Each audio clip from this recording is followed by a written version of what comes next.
Today on Bock Chicken Fantasy, we're going through the projected point totals for the running back position, looking round by round and seeing where the value is at. Let's let it rip.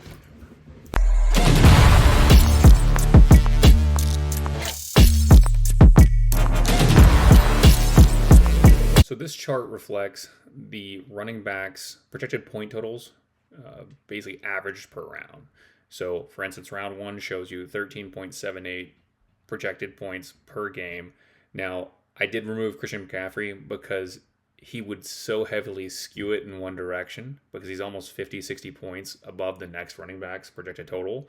So, uh, within reason, I did it that way because most other rounds you don't have someone heavily weighing that up as much as he does. So, for the sake of consistency, that's why I did that.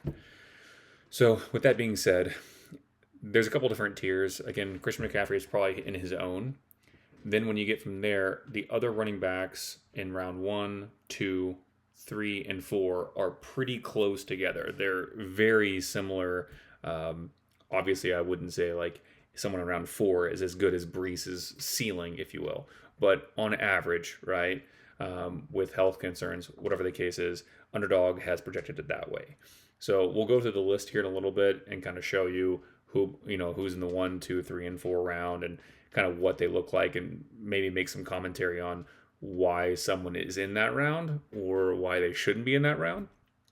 But that's basically it. Everybody has their own takes. I'm not here to tell you today anyway what my takes are on any given player, but we'll try and make some speculation on to why that might be, or whether it's just sentiment on a player, and maybe we don't like a certain player and so we don't draft him and it pushes him down, or maybe we like someone and it lifts them up into a certain round or tier, if you will.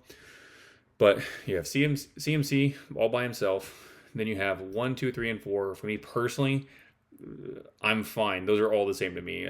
I'd rather take a wide receiver in round 1 or round 2 and even 3 because I can get a similar value in 4 to start as like an anchor RB if I want to go that route, depending on what my draft strategy is. And then when you get to tier like the round 5, 6, 7, I would probably include in that. All of those guys have the similar outcome capability. Obviously, some more than others, but we won't get into that this second. The next tier, if you will, is probably the 8, 9, 10. I wouldn't include 11. It's too much of a drop off. But 8, 9, 10 would be that next one. And then 11 would be its own because after 11, everything drops off significantly. It's more of you're taking an upside shot on somebody for the most part. I mean, Zach Charbonnet is probably the only one after round 11, being drafted in round 11, that probably should be in like 11 and not considered like a huge tier drop off. But really, it's a shot in the dark. We don't know if information right now on some of the backfields, and that's where a lot of those guys are. So for more consistent or more guaranteed production, that's why I stopped at 11. So you can kind of like, okay, hey, I want to draft a certain amount of RBs by what round? Okay, well, this at least gives you, hey, I can have some guarantee to what I'm getting in this section. So if there's a strategy you're going for, you have it available to you, and the data is right in front of you. So we'll go through this. As you can see, in round 1, 2, 3, and 4, I think Underdog's perception, you can kind of see the projected points per each player, is that all of these players have a similar potential outcome. If things break right, they could be a top 5. I'm not saying all of them could be RB1, but I think most of them, if things rolled the right way, they could be.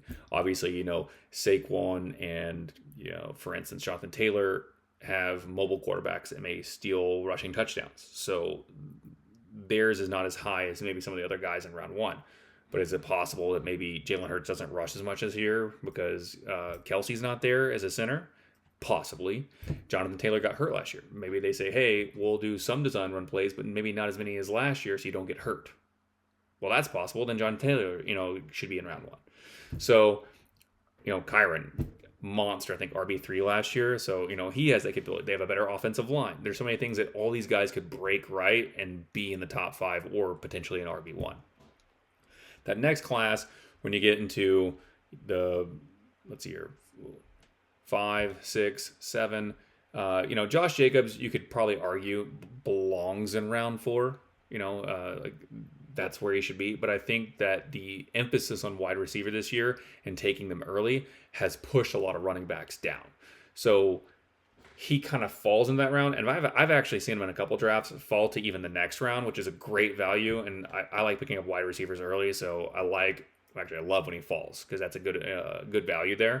And same thing with James Cook, and I've seen ETN also drop to the 5th round, so I try and grab them when they drop that far. So, but that next tier, Josh Jacobs, like so, round 5, 6, 7 all guys that could probably be a top 10 running back. So that's why they're in that category. They all have similar upside. Something can happen to Jameer Gibbs. David Montgomery goes up because they have the number 1 offensive line. Lots of rushing touchdowns like last year. Rashad White did amazing last year. Have some concerns about Canales leaving. So that opens it up. Joe Mixon should be a smash this year. Round 6, he should be probably more like round 4. He's not totally healthy right now, but the offensive line is significantly better than what he had with the Bengals. So he hasn't been the most efficient running back ever, but the opportunity is killer for him. Like he can't do worse than what they did last year. But with that being said, that's the next tier there. And then you get into like the 8, 9, 10 range. A lot of good ones. And this is what I was talking about earlier, that in round 10, it seems like there's a jump. So you can see that, this is, minus 8.2 from the top, if you will, percent. So it's another almost point from this tier before it. And then you go down and you can see this is actually, you gain back value. Like it's less, like round 10's better than round 9. So when you look at the comparison, like most people would probably look at round 9 and go, are you crazy? Like I'm dead sure Chase Brown's better than Devin Singletary or Javonte Williams or, definitely Trey Benson or Gus Edwards, right? I think the reason why Underdog has it that way, and you can kind of look at the projected point totals here and go through it, but I think the reason why that is that you can see that, there's Zach Moss, Chase Brown. You got, Tajay Spears, Tony Pollard. You have pairs of running backs that you're like, who's the RB1? Or is it a full committee? So right now, the way they have it kind of priced is it's unknown, even though we got some news recently that it seems like, or at least some hype out of camp, that Chase Brown probably is going to be given the opportunity over Moss. So that would actually make him significantly better. As it shows right now, Moss has more of a projected point total. So he's a much better value at that point.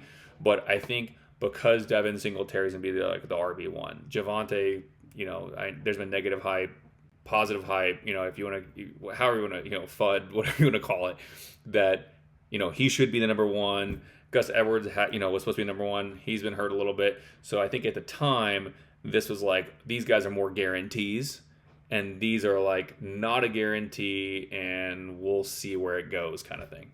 So with that being said, that's probably why. And then as you get to round 11, like I said, its own little tier. You have Blake Corum, unknown. Elliott, probably more just touchdowns. Jerome Ford, depends on, Ford, Chubb. You have pairs. You have Eckler here because it also is being, Brian Robinson Jr. over here. So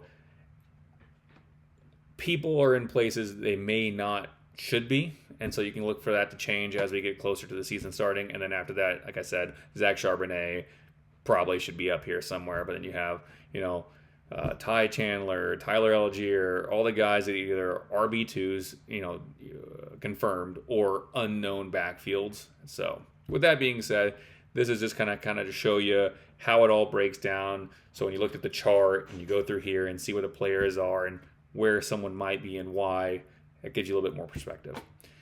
Later, I'm actually going to be putting another one for wide receivers. The wide receiver one, I looked at the data already. It's pretty crazy. So when I have that out there, round 1 to round 2 is insane. It is not even close that you should choose. You should basically choose wide receiver every time round 1. But we'll get into that in the next one. Thank you so much. Talk to you soon. Bye.